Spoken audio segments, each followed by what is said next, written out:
asked for it. Here it is. It's a podcast from Apathetic Enthusiasm.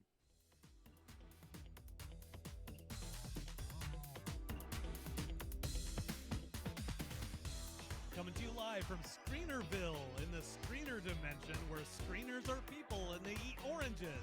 There's no particular reason that is the logic, but it is. If you don't like it, write your congressman.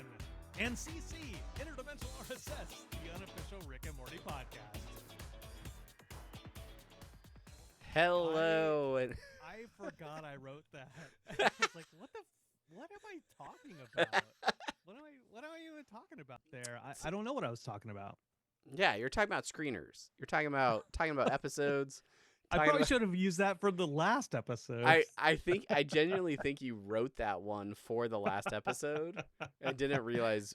It's fine. We do this show live to tape. Thank you, everyone. My name is Travis. I'm Brandon, and welcome to the show. Travis and I, if you listen to and watched our last episode, you'll be like, wow, they really have an eclectic sense of fashion. Absolutely. It's from week to week. They have such different shows. Clothes. It's been so long since we recorded that last episode. Yeah. I'm trying to even remember what we talked about. Yeah. That was our episode, our season 8 kind of speculation spectacular, our primer for the new season. Yeah. But here we are. Episode 1 of season 8 is out. Yep. All of you have watched it. Oh my gosh. We are going to be reviewing that episode in its entirety. Can't wait. We're definitely not doing this a week early ahead of Memorial Day so that we can take the weekend off and do things with our family. Definitely not the case. So people can drive to New Mexico with their father, with a camper. We're so tuned in with our pulse on your thoughts for this episode, because we're keeping in touch with you on all of our social media, whether that's on X at Rick and Morty Pod, that's right, Facebook.com/Rick and Morty Podcast, on Instagram at Rick and Morty Podcast, your emails that you've sent us at rickandmortypodcast@gmail.com, and of course, whatever it's called on Blue Sky when you connect with us at rickandmortypod.bsky.social. Thanks to everybody that commented throughout the live watch over on the official subreddit, rickandmorty.reddit.com. Both of you that left posts on our subreddit, rickandmortypodcast.reddit.com. I'm just putting that out into the atmosphere and assuming that's going to happen.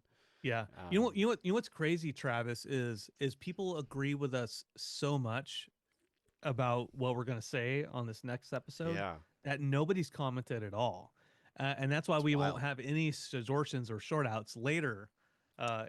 Yeah, it's weird. It's just silent agreement, complete and total.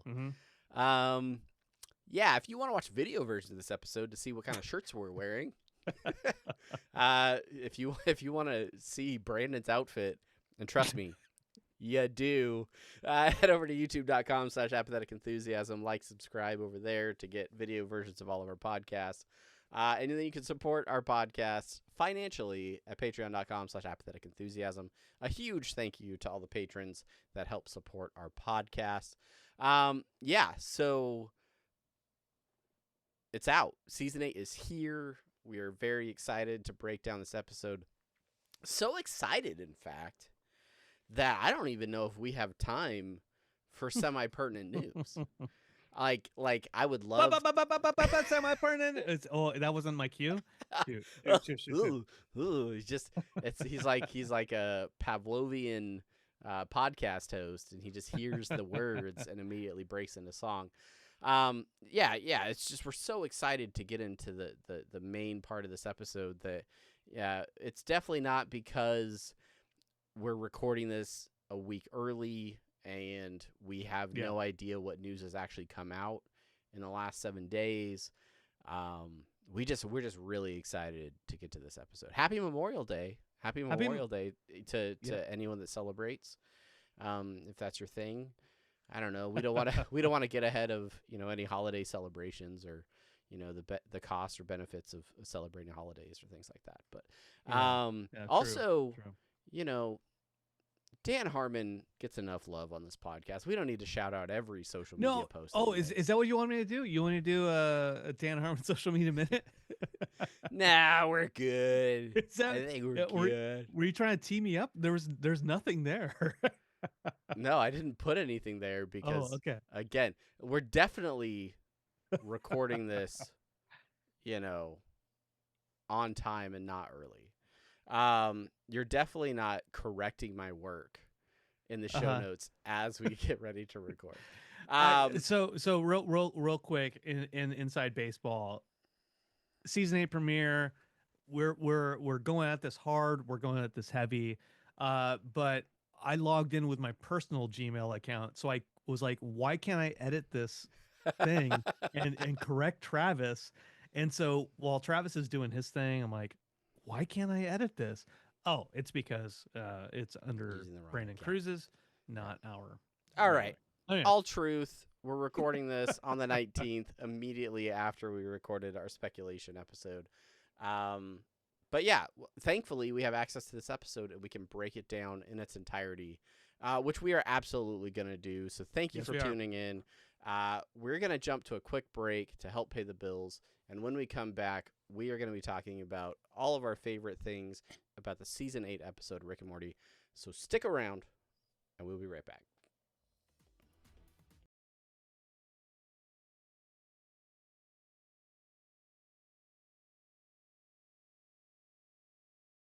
I'm almost impressed, Brandon. I'm almost impressed that we got through 6.5 minutes of podcast without actually saying anything. Yeah. I mean, I guess we shared our social media links. I guess that happened. It was a little bit different because we didn't have the social media minute, and we didn't have any semi-pertinent news really, and I was trying to troubleshoot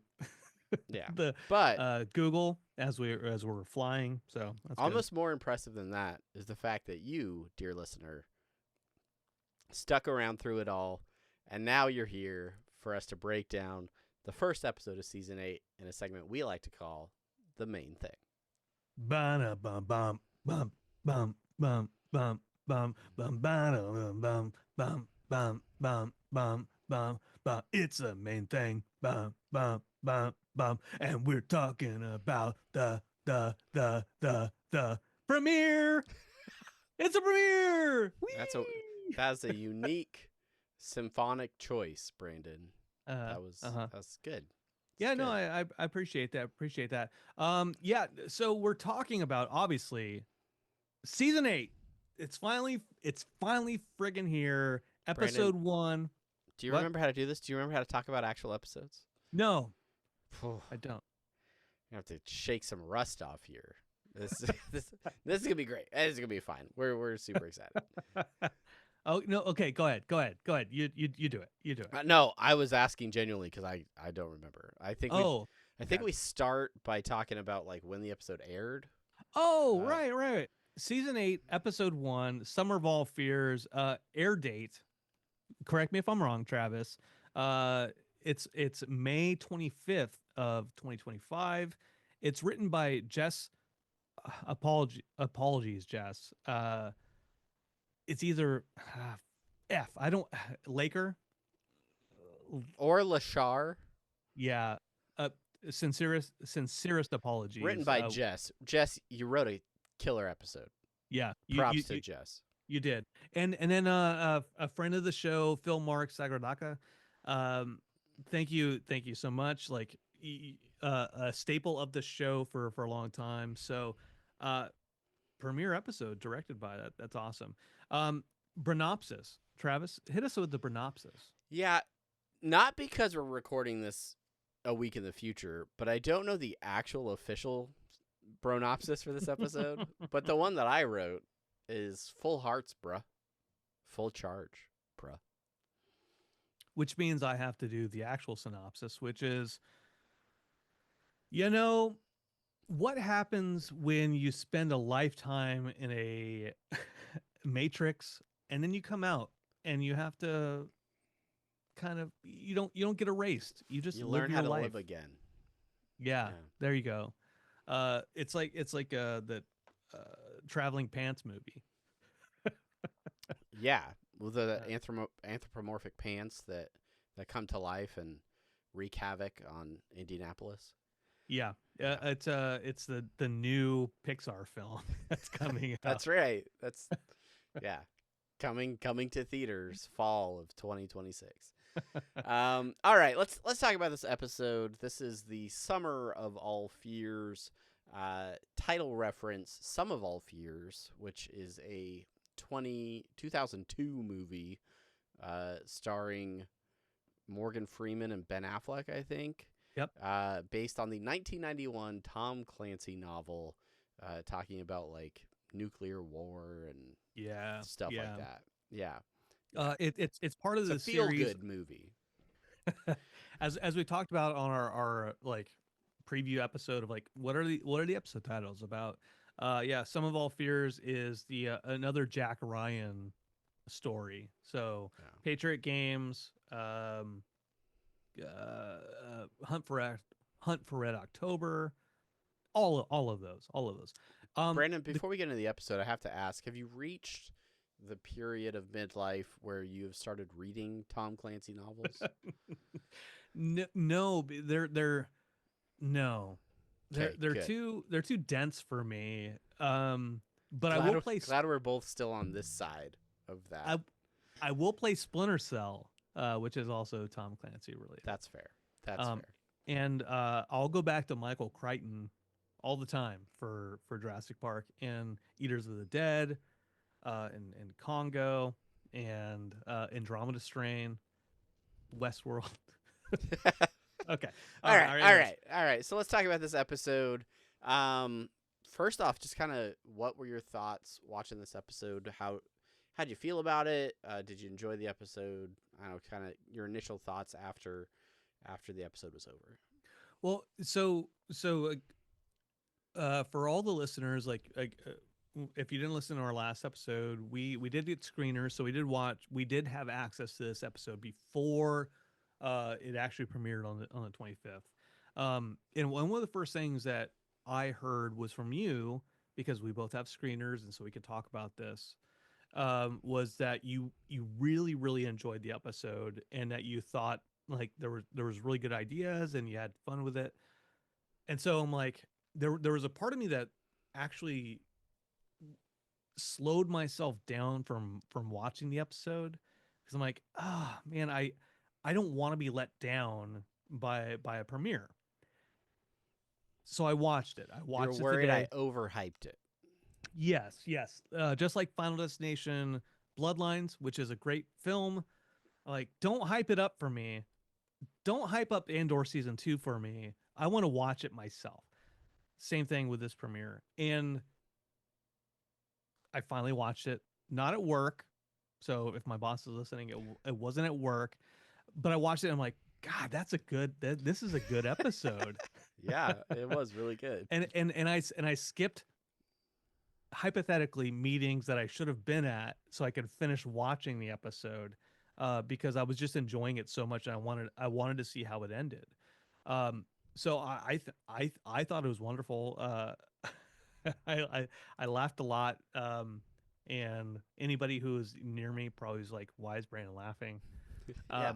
But Why is he sitting in the stall of the bathroom just laughing every couple of minutes? he's farting and he's laughing. This guy's got a weird bowel issue. So yeah, like what did you think, right? Because you watched it before me, you hyped me up for it. Yeah, no, a lot of the same. I thought that the concepts, the premises of this episode were really fun. Like, oh, excuse me.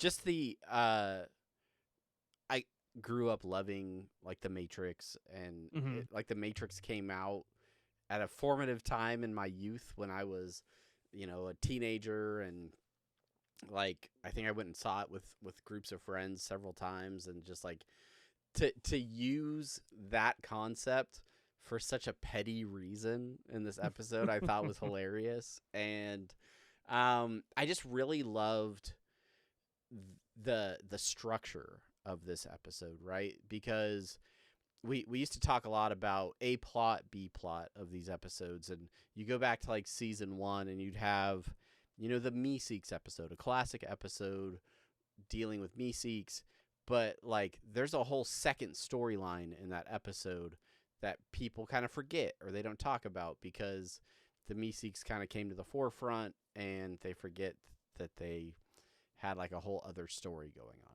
Right. This was really cool in the way that they used the fact that they were in a matrix, but allowed the story to play out outside of the matrix after they're out as these older versions of themselves trapped in their kid bodies, I guess.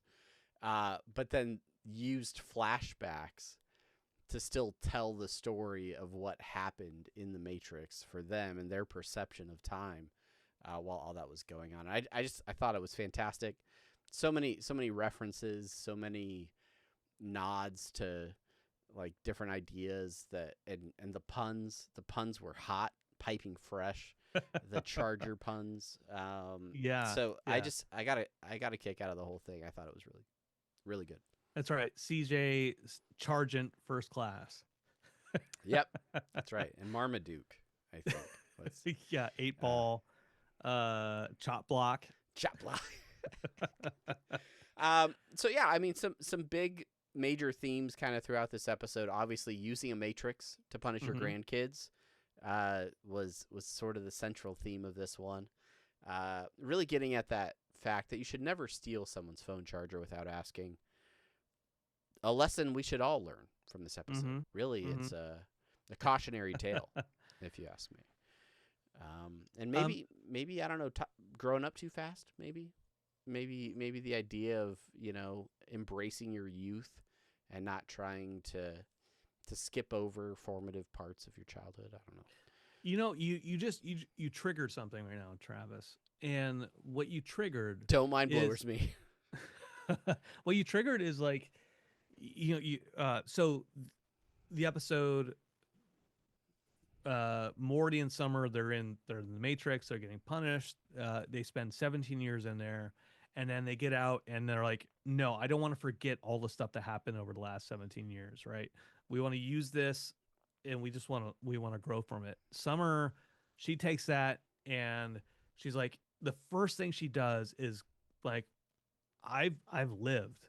Now I can live again. I'm gonna go back to high school. I'm gonna let it all just wash off my back like a duck." And that's something like we've all said, right? Like we've always been like, if we knew now what we knew then, if we know now If what we knew then what we know now. Yeah, there you go. Yeah. We've all said that, and we're like, oh my God, you know what? I'd be king of the universe at that point in time if that was the case. That was a good little segment of like, yeah, but high school still sucks. Yeah, high school still sucks, and those dumbass kids are still superficial. Whether or not you know a lot more, they are still dumb. They're still superficial. So I thought that was cool. I appreciated that little moment of time. Yeah. No, I thought that was really good. I thought it was interesting just how Morty and Summer, one, like how different their experiences were within the Matrix, but then how that drove their characters once they were out of the Matrix, right? How their motivations were different, their personalities were different. And yeah, like Summer really immediately trying to bond with Beth and be almost sisterly, or like, hey, we're girlfriends and not mother-daughter. But then immediately being like super passive aggressive towards Beth. Yeah. And just like kind of did you get that? Did you get that shirt from Target, or do you just work there? Yeah. I hate it when grown women use the term girls. And they're like, oh, I was just being ironic. And Beth immediately trying to like seek the approval of Summer in this new, mid to late 30s version of Summer. Yeah. Um, Oh, I can never yeah. pull that off. Well, we all got to start somewhere. Yeah, I think it was really interesting. And then on the flip side, you have Morty, who had a very different experience in the Matrix from the summer that had at least one marriage and became the CEO of a tech company. Morty was in prison. He was a firefighter. Yeah. He enlisted in the military and fought a war, so was a decorated war hero with PTSD, um, and then decided to go live out in the woods with his With a hunting couple of dogs. dogs. Yeah, yeah, and talk about the secret ingredient of chili, which is patience. Uh, so, but that causes Morty to be much more methodical, Yeah. not necessarily show his hand, Yeah. Yeah. manipulative of Rick, and ultimately, be one manifesto short of being pretty much a terrorist in outside of the Matrix with his death race wagon. Because when Summer is trying to avoid getting mind blown by Beth, he's like, I wasn't expecting her to steal a car. I was planning this out a lot longer than she was. Um, and doing like the whole what is it, the reg rack device. Yes, that's right. Charger spelled backwards. Um, It sucks to charge right out of a man. um, like him doing that. He was in like the bearings are a little off, and building that tank up and be like, oh, you know what? We should probably put a little what we should add a snorkel to the engine block. Yeah, it seems that's a good idea. That's a really good idea. And then for that to pay off later in the episode, like fantastic. it's so good. That was so good. When that snorkel comes out of the moat, Yeah. chef's kiss, 5 stars. Yeah. Yeah. Yeah, so I mean, really, yeah, they did break up the episode. I the stuff outside of the Matrix was interesting. I think I preferred some of the flashback scenes a little bit more. Especially sort of like the live, die, repeat situation with Morty. Yes. When he finds out in the war scenes that he can't die inside the Matrix, and so then he's got like 5 purple hearts or whatever because he just keeps throwing himself into battle because he can't lose pretty much. Yeah. So that's I wanted to talk about that because one of my favorite sci-fi movies of the last 10 years has been Edge of Tomorrow, Live, Die, Repeat, which is based off of a manga. Um, All You Need Is Kill. And so I was like, is this kind of a reference to that? It kind of felt like it, right? Like it did. That was the impression I got when I watched it. yeah, which is fantastic because I think that's so cool. Like we're going to win because you can't die and you will keep respawning, and just by force of will, you don't care. Like at some point in time, you're like, I'm gonna flip 2 grenades and I'm gonna jump on this pile of people because I know I'm gonna come back. Yeah, yeah, but it was neat the way that they did it to where that knowledge of cheating death didn't make him into some like arrogant superhero, so to speak. He was still tortured by the effects of war, the effects of that situation, having to die over and over again. Still, took a cost, and it affected him, driving that PTSD and all those other things. Thank you for your service. I thought that was I have PTSD. Thank you for your service.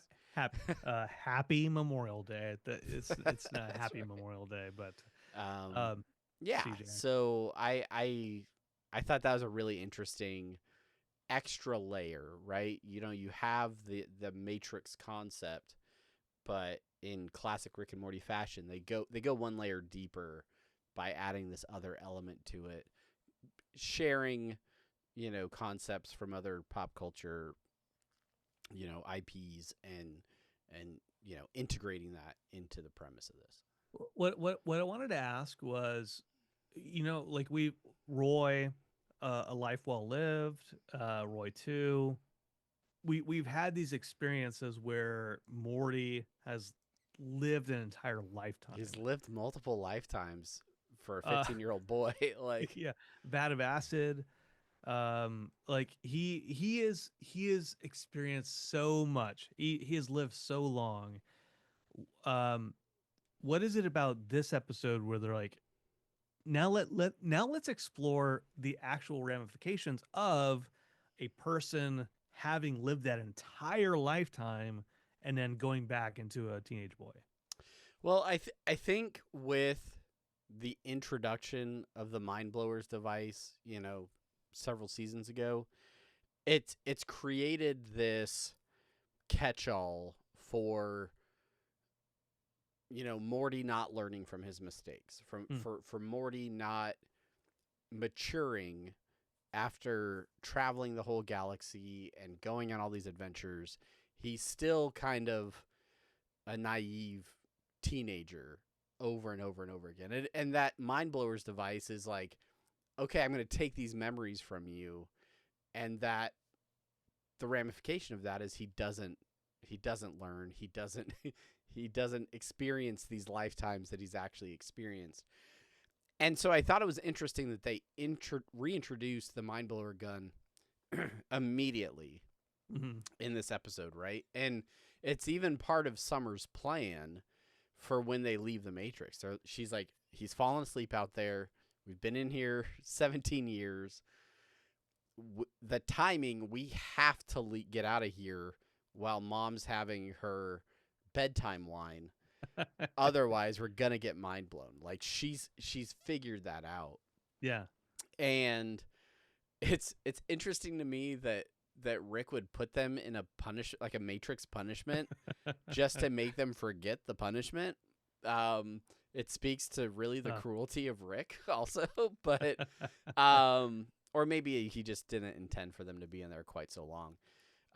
But for them to then use Beth being there to be like, no, you can't immediately wipe this away. Let's see what happens. Like, based on, like, it's almost like they had to write in that, like, autocorrect of, well, normally Rick would have just, a casual fan, anybody could say, oh, like, Rick could just mind blower him, and then they could just go on with it. But they had to be like, nope, they're going to remember. They're going to, and we're going to see how they live now 17 years older on the inside, and facing lots of trauma. Lots and lots of trauma. Lots and lots of trauma. Speaking of trauma, we all have parents. Beth and Summer. Quite the segue. Like one of the things that kind of like Beth being like, hey, Summer, yeah, she's only 17, but she's lived 17 years. So, she's essentially an adult mentally. Like, how would you feel if your kid all of a sudden turned 17 years older mentally and was like, hey, what's up, Travis? Yeah, no, that'd be real weird. Kids grow up so fast. They do. They really do. They really do. They do. Yeah, I think in terms of the episode, yeah, it's a slow process and then super fast, right? Where Beth picks Summer up from school, she puts her hair up in a bun, and then, tells a couple of jokes, breaks the ice, and then the next thing you know, they're on their third mimosa on a Wednesday afternoon. And it's like, it's like meeting a new person for Beth, right? Like, you're not the Summer I knew, but are you a person that I like still? Right. And, yeah. even like as our kids grow up, there are aspects of their personality that you're like, yeah, no, that's my kid, and there's other parts you're like, is that my kid? Like, is that, or is that some other influence? Right. But you got to kind of love your kids throughout all their stages. Right. And so, it's But real interesting. Yeah. As a parent, you're growing up with your kid and you're watching them grow up and you're interacting with them, and you're like, okay, I can adapt as they're making these changes. Yeah. But in the case of Summer and Beth, Summer grew up really fast. So there's 17 years where Beth has nothing to do with this person who's growing Yeah. into this phase. Yeah. And as we've seen with Summer, she's kind of an asshole. Yeah, absolutely. And I think Beth realizes that over the course of, going out for mimosas, going shopping, Mhm. getting a makeover. By the time they're back at the house, she's like, "Where's that mind blower gun? I need to reset Summer. She is not the person I hope she'd become." And yeah, obviously Summer doesn't go for it, and things go awry. But Yeah. yeah, all the while she's completely checked out from what's going on with Morty, and he's been through the ringer, Yeah. and yeah, it's just not really figuring that out. But eventually they find themselves in Santa Fe. That's right. That's right. Not necessarily doing something with turquoise, definitely with pottery, but Yeah. I think there is turquoise involved. I'm pretty confident.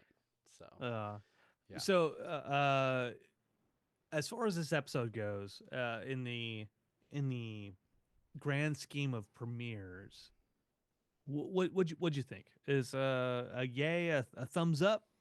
Is it an Armathy thumbs up, or is it a Armathy? I Armathy really thumbs like down? I really like this episode. If I'm comparing it with other premiere episodes, there are some premieres that just blew our socks off, right? Sure, yeah. The April Fool's surprise premiere, with the Szechuan sauce and the Galactic Federation taking out the Federation, that was huge. Like episodes with Rick Prime and all these other things, like I don't know if this is like the top of the, I don't think it tops those, but in terms of solid episodes to open up a season, especially a standalone episode that wasn't kind of tied into other, canonical backstories. It doesn't call back to the it's end not a of continuation. season 7. Yeah. Yeah. Right. Yeah, even season 2 was like a direct continuation from the end of season 1. So, yeah, I thought that was interesting, but I really liked this episode, and I thought it was really good. I think it's a good choice for a premiere episode. I'm kind of curious what episode 2 is going to be, because I know we talked about it before, that this episode kind of moved up in sequence. It wasn't always planned to be the premiere episode. So is episode 2 maybe the episode that was originally thought or intended to be the premiere? And and what's going to happen in that episode, and what can we expect from is that going to be a more canonical integrated episode with a bigger story arc? I don't know. We'll see. Look at us already predicted next week. Oh my gosh. Look at us. Oh my gosh. We haven't even talked about our favorite bits yet. We haven't even. And you know what? The thing about it is, we don't know what episode is playing next. So yeah, we don't. We really don't. Genuine speculation. All right, let's talk about our favorite bits. Many of these we've alluded to before. Obviously, the return of the mind blower gun. Always great to call back to the story crutch that is at times. But I thought it was good. The use of it was pretty good in this episode. Yeah. So in our notes, it says adult Summers passive aggression towards Beth. every time I read that, I'm like, Adult Swim's passive aggression towards Beth. But yeah, the folks at Adult Swim, they're just really they hate her. They're not Beth fans. They're not obvious about how much they dislike Beth. Yeah, they're really nice about it, which is sorry, Sarah. Sorry. But yeah, all of that passive aggression. So the two times I watched it, the first time I watched it, I was like, okay, she's being passive aggressive, but I didn't hone in on it as much. And then the second one, I was like, God, she is being ruthless, awful. Yeah. She is awful. If that was my friend, I'd be like, you're not my friend anymore. I don't want to hang out with you. I don't want to feel bad about myself. I got this from a concert. I didn't get it from a Target. This Vandals shirt. Yeah, it's a Vandals Christmas concert. I got it from. Okay. It's totally makes sense. Moving on, the eagle-eyed Rick and Morty viewer will notice in the montage in the Matrix where Morty is imprisoned and he goes to jail. There's a scene where he's like getting his first prison tat in his jail cell, and on the wall behind them in the jail cell is a poster. It's the same poster from the Shawshank Redemption, the movie, that he uses to hide his hole in the wall that he's digging. Rita Hayworth. That's right. Because so that's the name of the original story is Rita Hayworth in the Shawshank Redemption. Okay, well, but written by Stephen King. It's in the the book Four Seasons, also with Apt Pupil and The Body, which was later made into Stand By Me. I thought the Charger puns were really good, sorry. Just things like I graduated. What was it? Charger cum. Yeah. I wrote it down. Graduated Charger cum laude, and there's so many even just the way that all of the NPCs in the Matrix constantly reminding you, well, you don't forget, if you borrow a charger, you got to give it back. like getting on a helicopter. Which is such a good gag when it's like when Rick goes into the Matrix and it's like, don't put people in a Matrix. Are you yelling at somebody? I don't know if you're yelling at anybody unless you're in a Matrix. Who's Morty? Is that a person you put in a Matrix? Yeah. The way that the Matrix just constantly reminds the person of the thing they did wrong.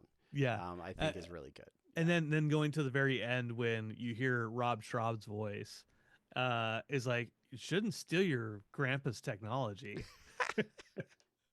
They start beating the guy up, and they're like, "No, you're not in a Matrix." Yeah. No, that was a great bit. That was really good.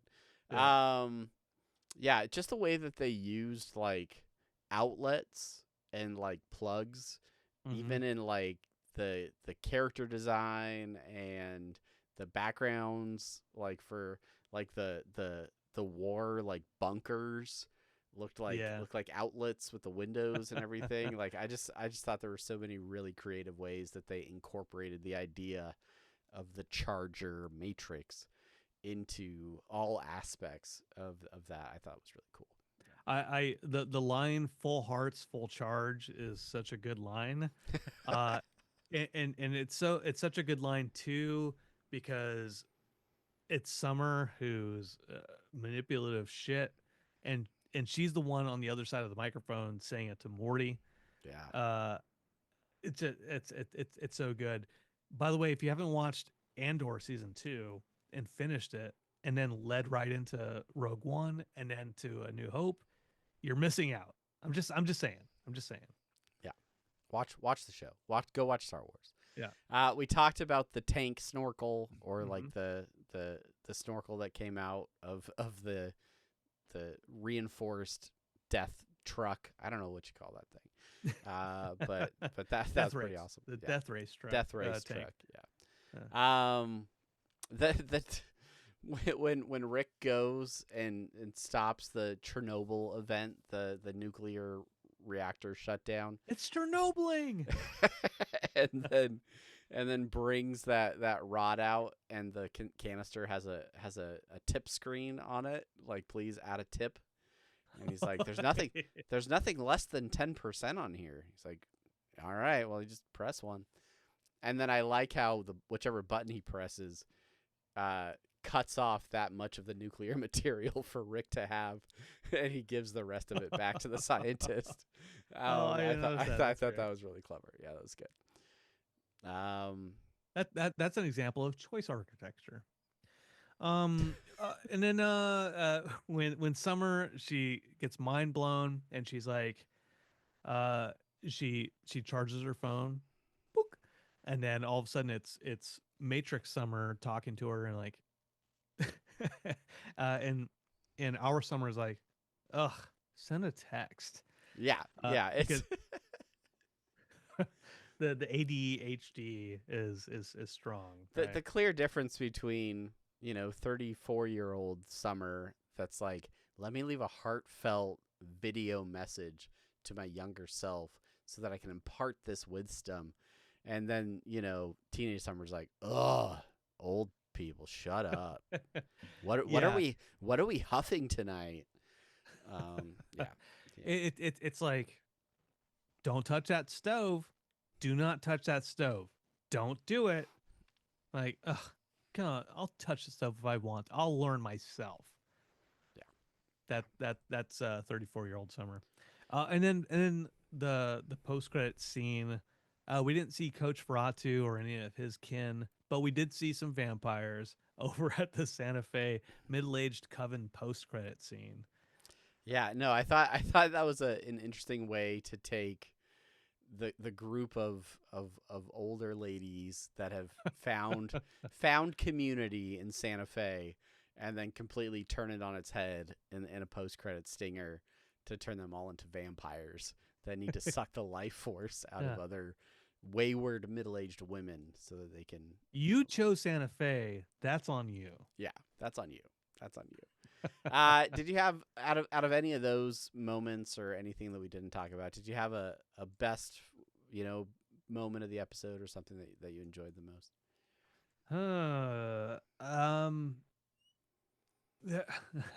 There was just like a handful of just like those puns. Those puns really got to me.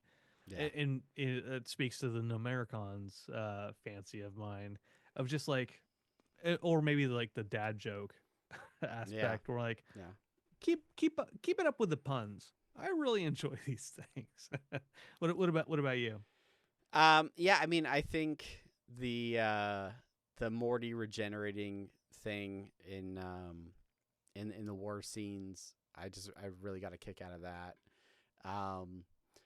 There's a one-liner in this movie or in this episode that really cracked me up, and it's when Rick throws the beer to Morty and it smashes on the ground, and then his eyes get real big and it cuts to like a long flashback. And then when they come out of that flashback, Rick says, Morty, if you're remembering stuff, you need to say it out loud. It just cracked me up to think of this Morty just staring for like minutes at a broken beer bottle, and Rick just being like, what's going on with this guy? If you don't tell me what you're flashbacking, I can't. That meta humor is so good. I do love that. Whereas Summer took a long time to break the Matrix to escape, that Rick was there for like an hour. He's like, okay. And he had built a full, like, from the movie body harvesting Matrix sci-fi thing. And the last thing I love about that is that he built his Matrix in cereal. That like if one thing was not plugged in correctly, the whole thing didn't work. Like a bunch of like Christmas lights. Yeah. The way the spider has to crawl down and like fix the Matrix coffin pod thing. Because I'm like every year I'm like, why aren't my lights working? And then I find that one bulb that's like, there it is. There it is. There. There we go. Got to upgrade to LEDs. It's 2025, everybody. Yeah. Well, yeah, I think in general, like I think that pretty much sums up this episode. Overall, I think we both really enjoyed it. Yeah.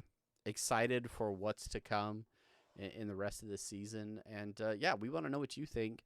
So thank you so much for listening to this episode. If you're watching on YouTube, comment on this video. Let us know your thoughts. We'll answer you in the comments, as well as discuss some of your thoughts on an upcoming episode. Yeah, and then if otherwise, send us your thoughts on any of those social media networks. Yeah, email, whatever. Just let us know what you thought. We want to know what did we miss? We care. What did We we care. What did we forget about? We miss a whole lot all the time. That's Eagle-eyed viewers out there, you'll catch it all. Yeah. So And please any hit us up. listener suggestions or short outs that we missed, Brandon? Anything? I could have talked about this one last week, but I didn't. But now I'll talk about it this week. Okay. It's from a user, Phil Mark. I don't know. It has nothing to do with probably the episode. But they said, it's my favorite of the episodes I've worked on so far. I love the script by Jess Laker. It started out as episode 5, then they switched to episode 2, and very recently made it to the premiere. And then they say, and there's more on the way. ... So shout out to our unknown Phil Mark benefactor. I don't know who it is. Yeah, it could have been anybody on our social media. Yeah. Shout out to you, Phil. Yeah, and you can be anybody on our social media that hits us up. Send us a tip. But yeah, no, I'm excited for the rest of the season. I know this is only the premiere. I know we've got 9 more episodes to go. I'm excited about what adventures we have in store for us still, and we talked about this before. I think there is going to be some serialized aspects to it that we haven't seen yet. I am interested to see what happens with that moving forward as well. So yeah, 100%. All right. I think that is going to do it for this episode. Thank you so much to everybody for listening. If you're new here, like, subscribe, rate, review on your podcatcher of choosing. And the biggest thing you can do if you want to help support us, share this episode on your social media so that other people can find it and join in on the conversation. Excited for 9 more episodes. This was a fun one. Until next time, I'm Travis. And I'm Brandon. See you later. Bye.